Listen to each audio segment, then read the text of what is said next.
Herzlich willkommen zu einer neuen Folge Kassettenschmerz. Endlich schaffen wir es mal wieder. Wir haben es jetzt die letzten 2 Wochen leider immer wieder verschieben müssen, ausfallen lassen müssen wegen schwerste Krankheiten, Unfälle und sonstige nicht vorhersehbare und vorhersehbare schlimme Sachen. Aber heute ziehen wir es mal wieder durch, haben einen ganzen Schwung zeigt, dass ich echt sagen kann. Und ich hoffe, ihr lebt's, weil es hat eine Affen-Schweine-Hitze. Ihr merkt es ja selber. Ich habe eigentlich ja überhaupt keine Lust, dass ich da sitze, aber ich muss alles für euch. Und später muss ich nochmal da sitzen, weil wir dann auch noch einen Podcast aufnehmen für euch. Aber da dürft ihr euch schon mal freuen, denn wir machen eine Folge zu Obsession, diesen absoluten Knallerfilm von Curry Barker, der jetzt überall läuft. Und gleich die Info vorweg für euch. Es war ja Anfang für Vilsbiburg und Waldkraiburg im Cineplex gedacht, dass nur jetzt am Sonntag als Shockbuster der Obsession läuft, aber die Kinos waren so bumsvoll, dass sie den jetzt regulär auch da ins Programm aufnehmen. Also jeder, der aus der Gegend kommt und gemeint hat, Sonntag habe ich nicht geschafft, jetzt versammeln. Herzlichen Glückwunsch, ihr könnt es euch jetzt doch noch anschauen. Und das soll ich jetzt auch unbedingt machen. So, Oskar Fetzer Katz heißt er schon wieder. Aber die, Wuizau, Bodysham mit meinem Katz, Dreckschwein. Richtiges Dreckschwein, sage ich ja gerade. Was machen wir heute? Natürlich wieder Unboxing. Wir haben von dem neuesten Set Boklamons noch eins Booster. Dann haben wir noch das vorletzte OP15 Booster. Und aus dem schönen Set, das uns der Bartige, was wir der Bartige mitgenommen haben, optimale Ordnung, haben wir auch das letzte Booster, das wir uns heute aufmachen. Da geht wieder ein riesiges Danke an den Bartigen raus. Und bevor wir jetzt richtig loslegen, zeige ich euch natürlich das Intro wieder mal. Denn wir vergessen es ja immer und immer wieder. Hier ist der beste bayerische Podcast der Welt mit den Kassettenthemen.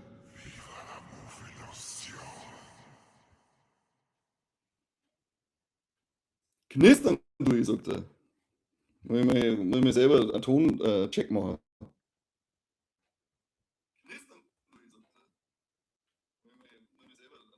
Tatsache war, was ist hier geknistert? Ich tue es nicht wissen tun. Stecken wir mal alles so, was wir anstecken können. Nicht, dass da irgendwie ein Versorgungsproblem dann ist vom Strom her. Und hier noch alles rein in die Luzi. So, ist jetzt besser. Sagt es dann einmal. Sagt mir dann einmal Bescheid, ob ich hier noch Knusper, Knäuschen mache. Das war nämlich gar nichts. Ansonsten fangen wir einfach mal an, dass wir uns wie gehabt gleich mal einen Schwung Poster anschauen. Es gibt nämlich einige Trailer und dazu hübsche Posters und die tun wir uns jetzt halt anschauen tun. Los geht's mit Gatto, dem nächsten Disney-Pixar-Film, der rauskommt in einem schönen Animationsstil. Es gibt einen kurzen Teaser dazu. Da schaut mir eine und ja, hey, ich hier Katzenfan, da bin ich ja sowieso schon voll dabei, wenn ich her, dass es um Katzen geht. Also ich freue mich auf alle Fälle schon auf das Ding. Dann haben wir noch einen Disney-Film, der kommt, nämlich Wie verhext im Deutschen. Da haben wir jetzt auch das Poster dazu und im Original heißt er einfach nur Hext. Da ist aber, glaube ich, noch kein Trailer oder Teaser heraus, zumindest habe ich noch nichts gesehen. Ah, köstlich. So muss es noch was rauskommen zu Whalefall, Hold Your Breath. Und das schaut richtig crazy aus.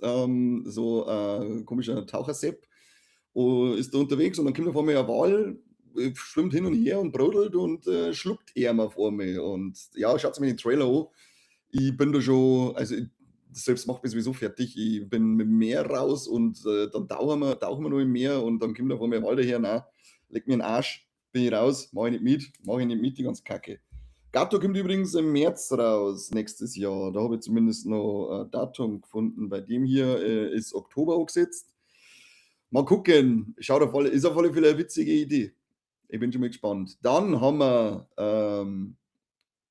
Ice Age Teil 6, meine ich, Boiling Point. Ich habe leider kein englisch- oder deutschsprachiges Poster gefunden. Darum haben wir hier Doba Ledova, Botvaru, Fikini, keine Ahnung, was das für eine Sprache ist. Wer weiß, was das für eine Sprache ist, sagt so bitte, kommt auf alle Fälle Odd Unora 2027. Gibt es auch schon einen kleinen Trailer. No More Knisterei, das höre ich schön. Höre ich gern, höre ich schön. Schmerzen kann ich heute auch schon wieder nicht mehr. Schweinehitze hier. Der Alejandro, wie heißt der? Igo, irgendwo ist aufgeschrieben. Hätte ich gemeint. Lasst mal kurz mal. Der The Revenant gemacht hat, warte schon, wie heißt der denn? Ich hab mir doch das aufgeschrieben. Bist deppert. Ach ja, draufgeschissen. Auf alle Fälle der Regisseur von Revenant, der bringt auch einen neuen Film namens Digger und da ist jetzt, haben wir das Poster und Tom Hanks ist mal nicht dabei. Recht viel mehr haben sie da noch nicht zum Verzeihen gehabt, die Teufeln. So, mit welchen Posters machen wir weiter? Hier, das erste Poster zum One Piece Remake, zu der ersten Folge Romance Dawn und da kommt morgen scheinbar der Trailer raus. Sind wir mal gespannt, wie das dann ausschaut. Also ich bin auf alle Fälle schon. Da freue ich mich schon drauf. Kann ich nur mal von vorne anfangen, aber hilft eh nicht. Wir haben dann auch noch die Netflix-Serie zu Ghostbusters. Da haben wir jetzt das erste Logo. Ghostbusters Night Shift wird das Ding heißen. Und kommt 2027 raus. Also, meine Katzen fahren sich da hinten schon wieder an. Warum auch immer. Cooles Logo, finde ich. Bin gespannt, was uns Netflix da an für eine Serie präsentiert. Noch Herz jetzt auf. Die Jungs sind nur durchs Haus und wollen sie schlagen, die Idioten. Naja, was soll ich machen? Ice Age habe ich euch schon gesagt, gell? Ein Whalefall haben wir auch schon gesagt. Da kommt wieder ein, was für die Pokémons-Fans, Pokémons, selbst für unseren KW-Sessellord. Abenteuer von Lauchzelot und Pichu soll soll auch wieder eine Stop-Motion-Serie werden. Und da fand ich ja Pokémon Concierge schon wunderschön, wie das gemacht war und wenn das einen ähnlichen Stil hat. Also das ist auf alle Fälle eine schöne Cozy-Serie, da ich jetzt mal behaupten. Ich habe auf alle Fälle Bock drauf, ich stehe auf diesen Scheiß. So, da haben wir noch ein Poster zu Don't Move, Whatever You Do, Don't Move, kommt im September und da ist der T-Pain dabei. Keine Ahnung, ist es der Rapper, der T-Pain? Weiß das irgendjemand? Sagt so mal. Ich habe mich nicht weiter informiert. Ich glaube aber, dass es auch schon einen Trailer jetzt gibt zu diesem Don't Move. Vielleicht sollte ich das nächste Mal reinschauen vorher und dann kann ich ja sagen, wer das eigentlich ist. Aber ihr könnt es ja selber schauen. I do not care. Neues Poster zur X-Men Staffel X-Men 97 Staffel 2, die ja nächste Woche schon losgeht, weil nächste Woche ist der 1. Juli. Bin ich schon sehr gespannt auf das Ding, weil die ersten Kritikerstimmen hat man schon gehört und die sind ja hellauf begeistert, was die zweite Staffel angeht und sagen, glaube ich, dass das immer noch das Beste ist, was Marvel aktuell als Serie oder allgemein gemacht hat. Weiß nicht mehr genau, auf alle Fälle wird das unglaublich gelobt, dieses Ding. Auf was ich mich auch freue, glaube ich, wieder eine witzige Serie, kommt schon im August vom Ricky Gervais. LA Cats, gibt es jetzt auch schon einen Trailer. Sehr witzig, glaube ich, das ganze Ding. Und wir haben wieder mal Katzen in der Hauptrolle. Also ich bin schon wieder voll on board mit diesem Ding. Und Katzen, Ricky Gervais, also was möchtest du mehr? Besser geht es ja fast gar nicht, oder? Dann haben wir noch Wahlattacken, haben wir noch High-Attacken, The Bay, Welcome to Paradise. Haben wir da irgendwo ein Datum? Ne, haben wir nicht. Aber ja, wieder mal 2 Damen, die im offenen Meer rumtreiben und dann kommt der Highsepp vorbei und möchte ein wenig brodeln. Why not? Da dann sonst der Highsepp. Die Asylum haut wieder mal eins raus. Und ich bin mir jetzt nicht hundertprozentig sicher, ob es wirklich diese Trash-Schmiede Asylum ist oder ein anderes Studio. Auf alle Fälle kommt der Film namens Summerween mit Killer Clown, He'll Make You Smile by Any Means. Gibt es auch schon einen Trailer, schaut eine, ja, das ist wieder so ein Ding, das kann in alle Richtungen gehen. Also voll geil bis voll scheiße, da gibt es glaube ich keinen Mittelweg bei dem Teil. Mal gucken. Schaut auf alle Fälle, schaut euch die Trailer an. Jetzt mal schauen, was ich da noch aufgeschrieben habe. Eigentlich nichts mehr, nur noch eine Poster-Session und zwar zu Evil Dead Burn. Haben wir ein paar schöne Poster übrigens, teile ich da jetzt gerade die Seite Scary Movies, gute Seiten mit coole Leute. Da gehen Grüße raus an den Lukas. Küsschen auf dein Nüsschen. Hier haben wir Dad's Brush Trimmer, Price Family. Das Wort kann ich tatsächlich nicht lesen. Ich muss mit Looms. Ich kann nicht lesen. Dann haben wir Antique Wooden Corkscrew. Ich glaube, das werden wahrscheinlich alles Werkzeuge sein, die zum Einsatz kommen. Ja, The Headrest, das haben wir ja schon im Trailer gesehen, dass sie zum Einsatz kommt. Immer noch absolut geil. The Family Candle, Candelabra, Candelabra? Spricht man das aus? Keine Ahnung. Und The Dinner Fork. Mit der Gabel ein bisschen zustechen. Das war's. Es darf eigentlich nur irgendein neues Poster geben, aber das habe ich tatsächlich nirgends gefunden, dass ich das zeigen kann. Also, Pech gehabt, müsst ihr euch damit begnügen. Jetzt gehen wir nämlich rüber zu die Castings. Es gibt nämlich auch einige Castings, die ich echt sagen muss, oder wo ich auch die Quizze dazu sagen werde. Unter anderem geht's los mit einer dritten Staffel von Twisted Metal. Da habe ich gar nicht gewusst, dass wir noch eine dritte kriegen. Ich müsste da irgendwann mal die zweite anschauen. Und hier haben wir als Castingzugang den Mark Hamill. Oh, Moment, das ist fast das Fuckboy. Fast Fuckboy. Das ist ein bisschen groß, du weißt so. Natürlich, jeder kennt den Mark Hamill, aber wollen wir den groß sehen? Bester Mann in Hollywood in meinen Augen. Dann Castingzuwachs für die Harry Potter-Serie, nämlich den Peter Serafinovic. Der spielt am Peeves, den Poltergeist aus dem ersten Bierchen, den wir in der Serie, in der bisherigen Filme ja gar nicht dabei gehabt haben. Da bin ich schon sehr gespannt. Er ist mir nämlich, ich habe vor Zeitl den ersten Band als Hörbuch einmal angehört zum Einschlafen und da ist mir ganz schön auf den Sack gegangen. Ich habe das gar nicht mehr gewusst, dass das so nervig ist. Gott sei Dank, dass wir den dann auch hier in der Serie kriegen. Mal schauen, ob er genauso nervig wird. Dann haben wir für Herr der Ringe The Gollum einen Casting-Zuwachs, nämlich die Anya Taylor-Joy. Aber mein Internet wieder nicht, warum auch immer. Los, tu es. Schweineseite. So brauchen wir nicht mehr vorschlagen. Muss es selber eingeben. Mit Viecher. Man kennt die gute Dame aus diversen Sachen. Stimmt, The Witch hat es auch mitgespielt, nichts mit Newton. Die ist jetzt für der Hand von Gollum gecastet in irgendeiner, ich glaube in einer Elbenrolle, soweit ich das gesehen habe. So, dann haben wir soll eine Dead by Daylight Verfilmung kommen. Und zwar vom Theodor Paulson. Mal schauen, wer das eigentlich ist. Ich habe mir gedacht, bei den Castings schauen wir jetzt in Zukunft miteinander, weil ich da nämlich so unglaublich viele Seiten sonst aufmachen muss. Das ist mir geworden. So was hat er gemacht. Er hat Core Battle drin und er hat aber The Damned, Valhalla Murders Brothers, hat er nicht fake gemacht. Auf alle Fälle bringt der das Spiel, die Dead by Daylight zu uns. Spieleverfilmung, gutes Stichwort, denn der nächste Cast geht in eine Spieleserie, nämlich zu The Last of Us Staffel 3. Und da haben wir Peter Sarat, was wird jetzt das kosten? The Killing, glaube ich, hieß das. Das war so ein Krimineller. War überragend gut. Das schauen wir jetzt gleich mal. Und da hat der auch eine Szene gespielt, da ging es um eine Hinrichtung und das war eine Szene, die werde ich wahrscheinlich nie wieder vergessen. So krass war die gespielt, die hat mich richtig, richtig mitgenommen. Unglaublich cool, oder was heißt cool, unglaublich krass gespielt. Genau, The Killing, diese hier, kann ich nur empfehlen, die Serie, die war wirklich hervorragend. Düster ohne Ende und hier die ganz, ganz schlimme Hinrichtungsszene. So, dann Naomi Ackie. Wer ist das eigentlich? Naomi Ackie. Spielt, ist jetzt gecastet für die It Follows Fortsetzung They Follow.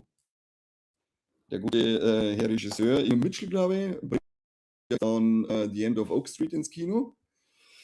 Und danach soll es scheinbar an die Arbeit gehen für They Follow. Schauen wir mal, ob die noch anders Beutel drin haben, weil so sagt es mir gar nichts.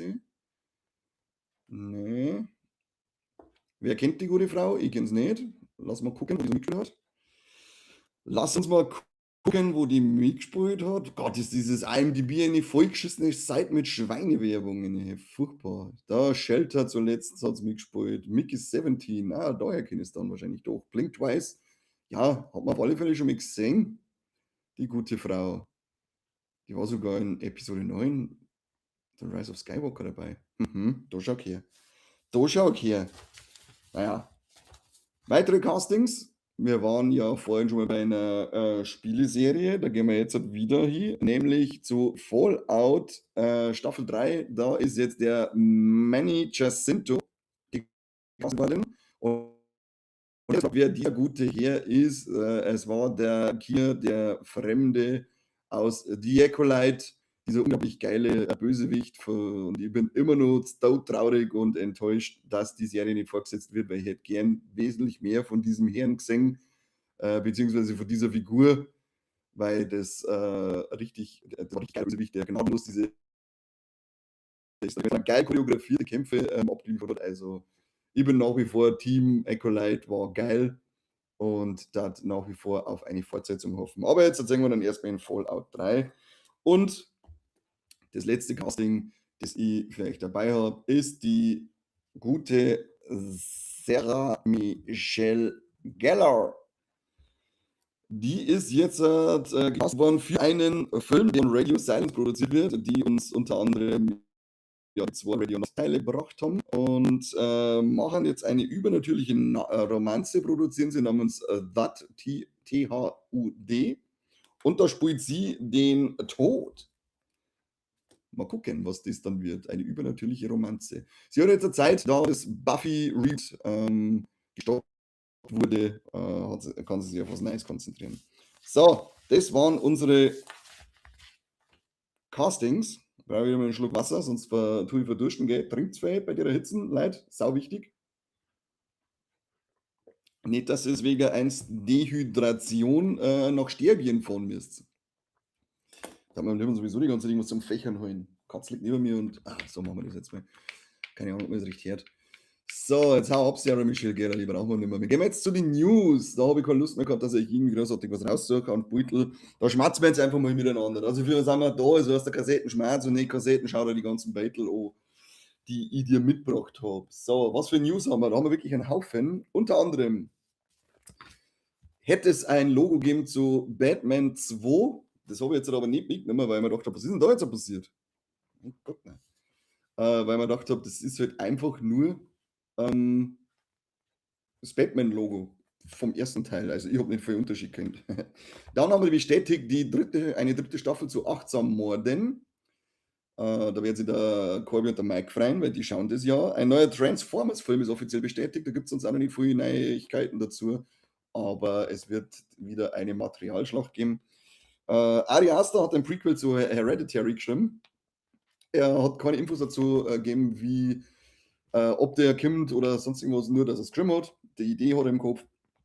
Und wann und ob, keine Ahnung. Aber da schon mal Spoiler für euch. Wir werden eine Hereditary Folge aufnehmen in naher Zukunft. Und zwar mit Gast. Und zwar mit einem coolen Typen aus Österreich. So wie es euch schon mal verraten.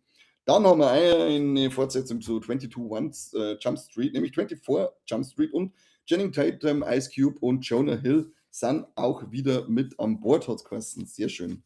Ich habe die 2 Teile irgendwie sehr lustig gefunden, habe viel lachen müssen. Freue mich drauf, wenn die wieder kommen. So, was haben wir noch an News? Hier haben wir noch was, nämlich hat der Mike Myers Austin Powers 4 angekündigt. Der soll definitiv noch kommen. Bin mal gespannt. Scary Movie 6 hat jetzt schon nicht so toll funktioniert. Geldmäßig zwar schon, aber Kritiken sind nicht sonderlich gut. Und ich glaube, ich habe noch keinen, der ihn gesehen hat, getroffen, der gesagt hat, das war wirklich gut. Mal schauen, ob Austin Powers sie besser in die moderne Zeit transportiert. Dann haben wir offizielle Ankündigung zu Shang-Chi 2, dass der definitiv noch kommen wird. Die Figur soll jetzt eben mit Doomsday weiter eingeführt oder ausgebaut werden und soll auf alle Fälle seine größere Rolle noch kriegen. Seit 5 Jahren liegt das Ding mal auf Eis. Und ich fand Shang-Chi sehr gut im Film, der war ziemlich cool. Und auf was ich selber sehr gespannt bin, ist Kikis kleiner Lieferservice soll eine Realserie kriegen. Also man kennt den Anime-Film vielleicht. Ist glaube ich auch von Studio Ghibli, ja. Und da jetzt eine Realserie draus zu machen, das ist mutig. Bin ich gespannt, wie das dann wird. Dan Trachtenberg macht wieder einen Film und jetzt hat erst einmal keinen Predator-Film, sondern die Graphic Novel Freddy the 13th macht er da. Da geht es um den coolen Onkel Freddy, die von irgendwo hier, Familienausflug, und er bringt aus Versehen den Boogeyman um und kriegt dann seine Kräfte und ich glaube, er muss dann seine Arbeit oder so verrichten. Soll auf alle Fälle eher ein witziges Ding sein und animiert wird auch das Ding. Dann haben wir nochmal eine Comic-Verfilmung vom Glenn Danzig, ja, den Gründer von Bands wie Misfits und Danzig und Sam Hein oder so, glaube ich, hat er noch gemacht. Hat er einen eigenen Comic namens Hellmask und den verfilmt er jetzt halt auch. Mal gucken, ich habe den kenne den Comic nicht, sagt mir gar nichts. Mal schauen, was der Typ dann treibt. Und Spieleverfilmung ist auch wieder mal eine geplant, nämlich Sea of Thieves Film soll kommen. Ist in Entwicklung und produzieren wird der Regisseur jetzt von Spider-Man Brand New Day. Ich weiß jetzt seinen Namen nicht. Der hat ja, glaube ich, das Fantastic Four Reboot gemacht. Aber keine Ahnung, wie der Typ wieder heißt. Wenn es irgendeiner weiß, schreibt es mir einen Kommentar rein, gell? Rückseite ist auch noch voll. Wir haben dann noch Sam Raimi produziert einen weiteren Film, einen World War II Thriller namens Play Dead von Sean Colette Sierra, glaube ich, heißt der. Und da haben sie die Rechte, hat sie jetzt Netflix gleich mal die Rechte geschnappt. Was natürlich immer schade ist, wenn ein Film nicht ins Kino kommt. Aber Netflix ist ziemlich krass, was bei Narnia abgeht, diesem Remote, The Magician's Nephew von der Greta Gerwig, glaube ich, heißt. Und der kriegt im Februar 2027 tatsächlich einen 45-tägigen Kinorelease. Keine Ahnung, was sie da geritten hat, dass sie das machen. Aber ich finde es cool, weil schöner Fantasy-Film, wenn ich den im Kino sehen kann, dann freut sich der Kannibau. Was haben wir hier noch? Ja, traurige Nachricht für alle Daryl Dixon-Fans. Es ist jetzt Staffel 4 von seiner eigenen Serie und die ist ja das Finale und das soll scheinbar auch ein Norman Reedus sein Abschied von der Figur Daryl Dixon sein. Ich habe tatsächlich keine einzige Folge gesehen von diesen ganzen Walking Dead Spin-Offs, außer also die nach dem nach der finalen 11. Staffel gekommen sind, wo es nicht darum liegt, dass ich keine Lust gehabt habe, sondern dass ich, das eine ist bei Magenta und das andere ist, keine Ahnung, Schieß mit Tod, wo die ganze Zeit rumläuft. Wenn ich es mal irgendwo umsonst kriege, werde ich es sicher noch anschauen, aber aktuell habe ich noch nichts gesehen. Keine Ahnung, was davon gut ist und ob was sich rentiert. Der Corby ist jetzt im Walking Dead Fieber, hat uns am Samstag gezeigt, dass sie jetzt mit der zweiten Staffel durch sind. Der zeigt jetzt gerade durch. Bin ich gespannt, was der am Ende zu Walking Dead sagen wird. Dann haben wir noch eine weitere Ankündigung, wo ich auch gespannt bin, ob das in der heutigen Zeit noch funktioniert oder wie die funktionieren wird, nämlich The Grinch kriegt ein Sequel und zwar auch wieder mit dem Jim Carrey. Das ist auch wieder eine sehr verrückte News, mit der, glaube ich, keiner gerechnet hat. Und die letzte Netflix-Hit von den Duffer-Brüdern produziert, The Burrows, ist jetzt nach einer Staffel abgesetzt. Was der Mike auch gesagt hat, der hat es mal schon gesehen, ist das nicht weiter dramatisch, weil die Serie anscheinend gut so stehen bleiben kann mit einer Staffel. Ich habe es selber noch nicht gesehen, ich kann das nicht beurteilen. So, wir haben noch so viele News, das ist echt irre, was wir mir News da haben. Jason Momoa steigt bei der Helldivers Adaption aus. Der Film soll aber trotzdem weiterhin 2027 in die Kinos kommen. Mike Flanagan hat seinen Exorzisten-Auftritt. Das ist auch sehr geil, dass da wirklich was vorangeht und das Ding dann in nicht allzu weiter Zukunft ins Kino kommt. Hideo Kojima hat sein Segen für das Death Stranding-Skript abgegeben. Da soll ja eine A24-Verfilmung kommen. Und ja, wenn der Chef selber da schon seinen Haken dahinter setzt, dann ist das doch schon mal eine gute Tendenz in die richtige Richtung, würde ich behaupten. So, was haben wir noch? Ja, nachdem Boros gecancelt wird, haben wir hier dafür ein paar Verlängerungen, nämlich SpongeBob wird verlängert um Staffel 18 und 19. Yeah, noch mehr SpongeBob. Genauso die Patrick Star Show ist verlängert worden um Staffel 6 und 7. Und Devil May Cry kriegt noch eine dritte Staffel, die dann auch als Abschluss gelten soll. Muss ich mir in die zweite Staffel einschauen, habe ich noch nicht geschafft. Haben wir jetzt erstmal Fist of the North Star fertig angeschaut. Da muss ich jetzt erst dann noch das Remake anschauen. Ich habe mir die Originalserie angeschaut. Guter Scheiß. Mingmer. Ist so ekelhaft, Alter. Das ganze scheiß Leitungswasser ist mittlerweile schon, kommt schon warm aus der Leitung aus. Was soll der Mist, ey? Hat's ab jetzt mit Horst sein, Dreckschwein. Dreckschweinewetter. Was haben wir hier noch?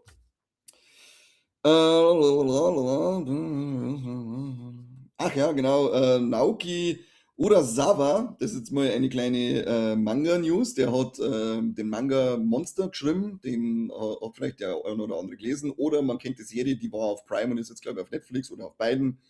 Pluto, glaube ich, ist auch vorher auf Netflix.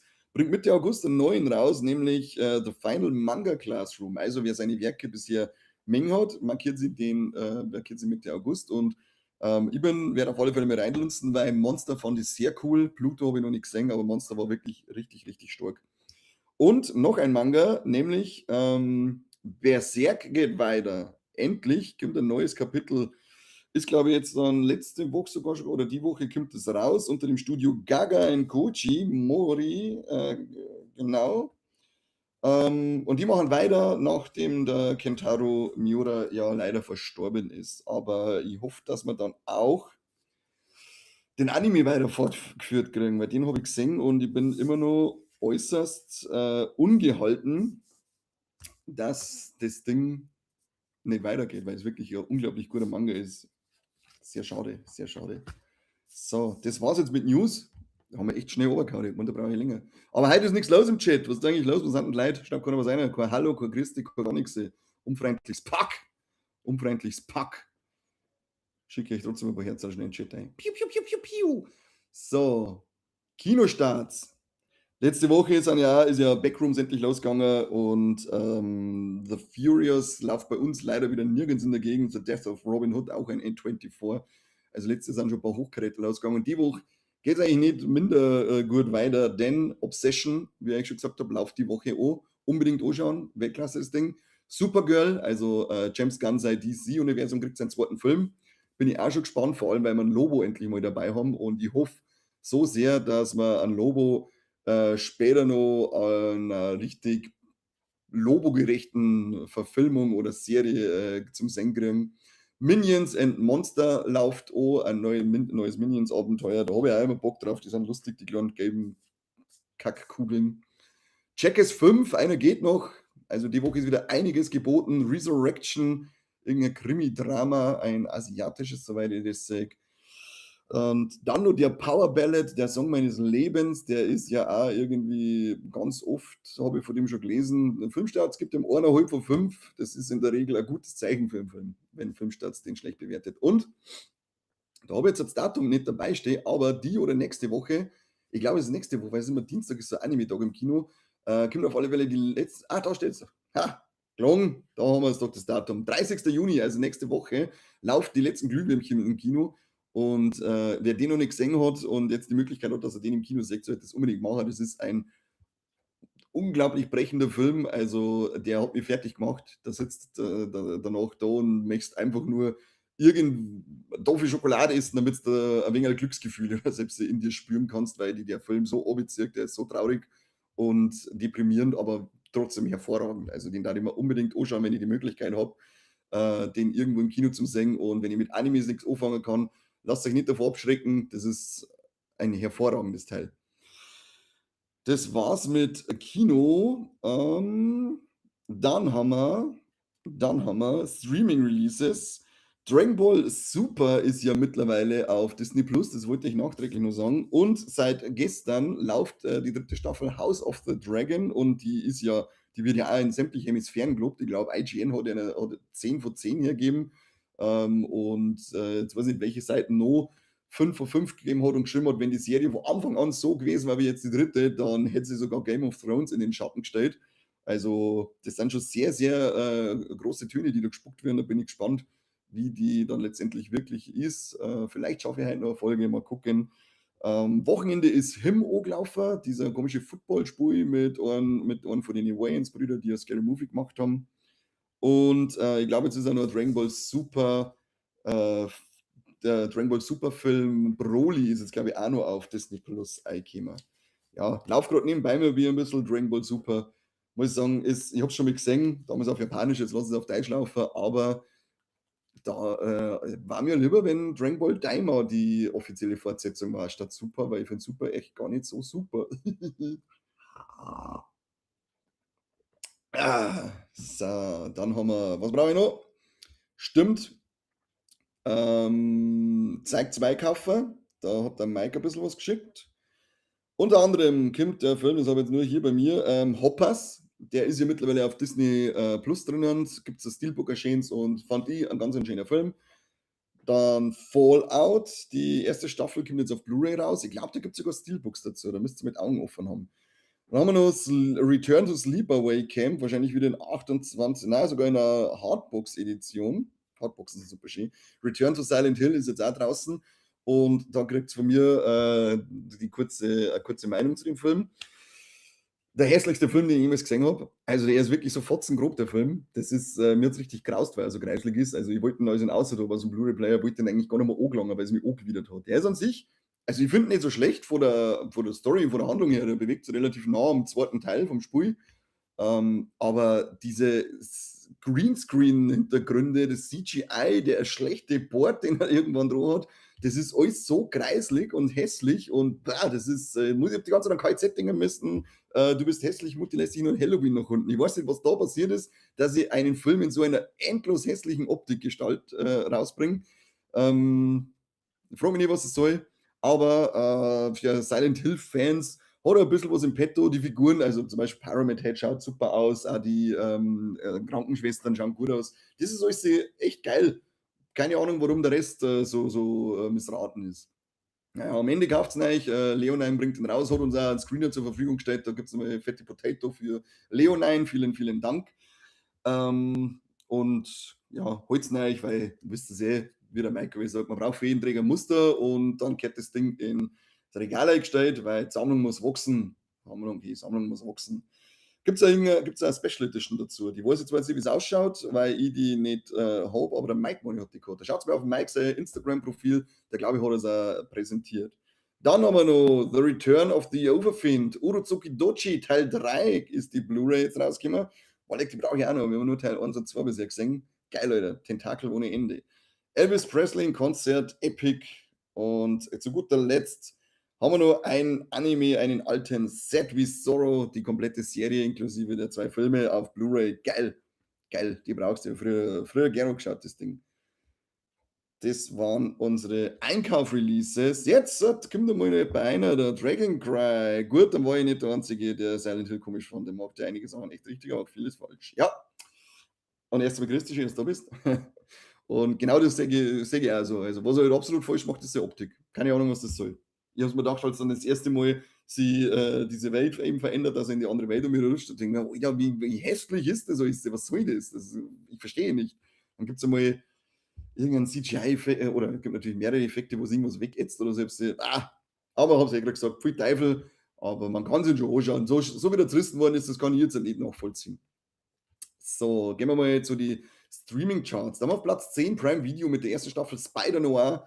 Gibt es in Schwarz-Weiß und in Farbe. In Schwarz-Weiß habe ich ihn schon gesehen, in Farbe noch nicht, werde ich noch nachholen. Und ja, finde ich cool. Dieses Noir-Setting, dieses Schwarz-Weiß, also war mit Schwarz-Weiß in einer geilen Stimmung. Nicolas Cage, cool. Also schaut es euch auf alle Fälle an. Sehr hohe Produktionsqualität, hat mir sehr gut gefallen. Bin gespannt, ob und wie es dann weitergeht bei dem Ding. Dann haben wir Netflix auf Platz 9 mit der ersten Staffel The Polygamist. Sagt mir gar nichts, da habe ich noch überhaupt nichts davon gehört. Platz 8 noch mit Netflix mit der 5. Staffel Rosario Tijeras. 5 Staffeln und ich habe noch nicht ein Wort davon gehört. Wieder Netflix, 2. Staffel auf Platz 7 von The Four Seasons. Dann haben wir Apple TV mit der ersten Staffel Cape 4 auf Platz 6. Cape 4, das ist, glaube ich, die Serie, die ich jetzt weggemeint habe, die mit der von Martin Scorsese irgendwie produziert wird. Aber der Mike hat uns irgendeine andere empfohlen. Glaube ich. Keine Ahnung, weil der Mike hat auch das letzte Mal irgendeine Empfehlung ausgesprochen. Kann denn die Rolex mit drin sein? Weiß nicht auswendig, weil ich war nicht dabei und habe sie nicht nachgehört. Prime Video ist auf Platz 5 mit der ersten Staffel Every Year After. Dann haben wir Netflix mit der ersten Staffel Outlast, The Jungle auf Platz 4. Und jetzt gibt die Top 3. Netflix mit der 5. Staffel Sweet Magnolias. Paramount Plus mit der ersten Staffel Daten Ranch und dann nochmal Love Island USA, 8. Staffel Peacock auf Platz 1. Bis auf Spider-Noir ist für mich da nichts Gescheites dabei, außer Cape 4, das kann noch ganz cool sein, da muss ich nur eine schauen, habe ich noch nicht geschafft. Was war jetzt das für eine Schweineserie, die der Mike empfohlen hat? Kurva, kriege ich wieder nicht mehr zusammen. Aber naja, drauf geschissen. Und wer zum Teufel ist Cheryl? Jetzt machen wir nur unser Unboxing. Optimale Ordnung. Machen wir erst einmal an Bartigen Michi sein letztes Booster auf, das ich vorher habe. Also, ist übrigens der Wink mit Zaunfall, gell, Michi? Ich hab nichts mehr. Haben wir nichts mehr zum Unboxen. Musst wieder Geschenk bringen. So. Ich mache jetzt dann so Amazon-Wishlist, wie die ganzen OnlyFans-Leute. Let's cook. Pion Scara mit einem Gifthieb. Mhm. Dann haben wir Puponcho, Verstecken. Balgoras, Rotsehen. Das tue ich, wenn ich bald mehrere Steady-Abos reinkommen für euch zipfeln. Pipi mit Spotlight und Plumps. Luxio mit kampflustiges Gebrüll und einem statischen Schock hinten nach. Jetzt haben wir noch die Energieklatsche. Wow. Xiaogon mit ist perplex und dann haben wir noch Psychochinese. Bautz, jetzt wird hier geschildert. Bautz mit Freunde finden und Tackle. Ja, und da schon her, da haben wir ein kleines Xiaogon in der Reverse Schiller Edition. Das ist doch schon wieder hervorragend. Und noch ein Gengar mit ewiger Schatten und Gedankenstoß. Leider nichts, das tausende Euro wert ist. Hier haben wir nur Unlichtbasisenergie. Ich schwitze wie ein sauber Metzger, ich sag's euch leid. Unschön. So. Machen wir One Piece auf dazwischen. Schauen wir, was da drin abgeht. Ein Lego-Set habe ich noch gekriegt übrigens, Leute. Jetzt wird wieder fleißig Lego baut, nämlich den Chopper-Druide von Star Wars Rebels. Ich freue mich auf das Ding. So, Octoballoon. Dann den Higuma. Die Nico Robin. Den Spoil. Den weiß ich überhaupt nicht mehr. Wo war der? In welcher Staffel? Wann ist denn der Zipfel irgendwann vorgekommen? Verzeiht es mir, sagt es mir das leid. Holly. Und die? Dann haben wir ein Event. Would you let me eat the flame fruit? Sabo. Lulusia Kingdom Stage. Noch ein Event mit Just Watch Me Ace. Dann haben wir ein Enel, aber leider nicht in einer super coolen Schillerkarte, also keine Tausenden von Euro wert. Perona. Und jetzt glitzern hier mal die Karten. Kyros tut glitzern tun und ein Event, it's an order, do not defy me. Aber das schaut mir alles nicht nach wirklich wertvollen Karten aus. Zumindest wird die Sammlung dadurch erweitert. Muss ich wieder einkaufen. Habe gerade noch ein Booster One Piece wieder bestellen. Aber gerade weil mir irgend so ein Schweinelöffel über den Tisch zeigen wollte, bestellt und nie Karten gekriegt. Dreckschwein. Richtiges Dreckschwein, sage ich da. So, schauen wir mal, was wachsenden Chaos abgeht. Muss ich auch wieder einkaufen.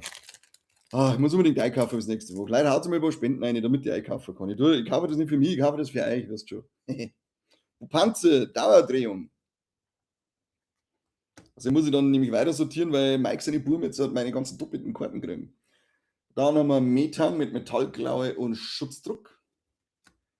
Ein Emolga mit einer kleinen Besorgung und einer Himmelsgabe. Arctip mit Frösteln und Eisodem. Ich dachte so gern jetzt Frösteln, das war so ein Traum. Mogelbaum, steiniger Weg und Steinschleuderer. Dieser Weg wird kein leichter sein, er ist steinig und schwer. Ja. Nein, seine Wege sind echt steinig und schwer, voll mit embryonalem Gewürz. Angefluente, Fluente. Podogel mit gefälliges Geschenk und Flattern. Kann der eigentlich fliegen? Das würde mich interessieren. Ich muss über seine Sackel halten, kann ja nicht fliegen. So, Viscoda mit Absorber, tut wieder schön glitzern tun. Jetzt aber eine richtig schöne Karte. Igamaru mit einem Full Artwork, Verprügler und Stachelstich und die schaut doch mal richtig schön aus, oder? Das ist doch eine richtig schöne Karte. Leider habe ich ja die ganzen, was mir ja richtig auf den Senkel geht, die erste Partner-Editionen nirgends ergattern können. Auf Amazon musst du irgendwie einladen lassen, kriegst niemals eine Einladung. Da haben wir noch eine magnetische Energie auch am Shuttle. Aber schöne Full Artwork, hier haben wir eine Psycho-Basis an Energie. Die gefällt mir, die Full Artwork da. Schauen wir mal, vielleicht ist das sogar ein Zwickelkranz gewährt. Ich schreibe es euch dann wieder hier in die Kommentare rein. So, fertig, Leute. Ich bin fertig für heute. Zumindest mit dem Kassettenschmerz, weil wir jetzt dann um 9 noch für euch eine Folge zu Obsession aufnehmen. Dann heute war Lex rausgekommen. hört es euch an, Mike und Corby allein, aber nichtsdestotrotz kann man sich das, denke ich mal, anhören. Die machen das schon einigermaßen. Was haben wir sonst noch? Sonst glaube ich, hat es eigentlich nichts gegeben die Woche. Es waren zwar einige Spieleankündigungen, weil es war State of Play und Summerfest und IGN sowieso. Gibt richtig, richtig geile Sachen. Mal schauen, dass wir der Seppi und ich schauen, dass wir noch irgendwie einen Talkthrough vom Mai nachholen. Das war der Mai gewesen. Wir machen dann einfach so also Special für Mai und Juni wahrscheinlich, wenn uns das ausgeht. Ansonsten sage ich vielen Dank an alle, die jetzt dabei waren und dieses dann nachschauen. Gibt es wieder fette Potato. Was da? So, jetzt gibt es noch Backcamembert, Preiselbeeren und extra Staffel 3. Das ist jetzt noch am Plano. Geil, Alter. Backcamembert und Preiselbeeren. Hätte jetzt auch Bock drauf. Aber lieber hätte ich einen kalten Camembert, glaube ich einfach, weil ich mag nichts Warmes jetzt nicht haben. Danke fürs Zuschauen und Fette Potato und Herz unsere Folgen an und seid nächste Woche wieder dabei und abonniert uns überall und macht das Steady-Abo, genau. Wiederschauen, auf Wiederschauen, I do love you all. Tschüss.